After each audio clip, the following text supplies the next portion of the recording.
Hey neighbors, it was so good to be on the receiving end of a sermon this past week. If you were there, Pastor Cabe gave us a great sermon out of Acts chapter 20. In that chapter, there was a little section where Paul is teaching late into the night, and this young man falls out of a third-story window to his short-term death. And I say short-term because Paul goes downstairs and revives the young boy. It was a great message with 3 teaching points, and you're going to have to go back to the YouTube channel or to the website to hear that message to get all the points. But his second one was that we should stay awake. Clearly and literally, if that young boy had not fallen asleep, he would have never fallen out of that window.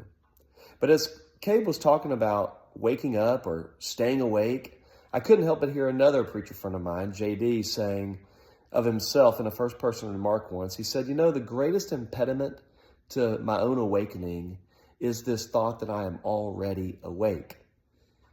And I can find that to be true in my own life. I wake up every morning with this prayer that begins, "Wake up, O sleeper, and rise from the dead." I tell myself every morning as I'm getting out of bed, wake up, open your eyes, open your heart, set your mind on seeing the Lord, and then offer your body to him.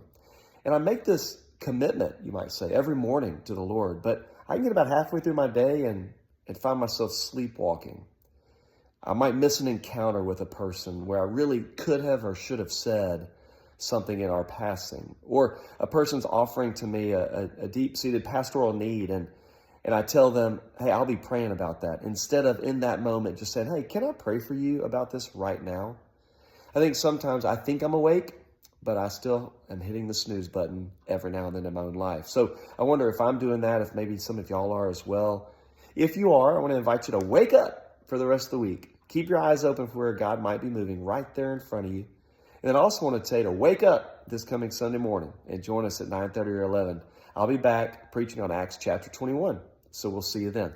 Bye-bye.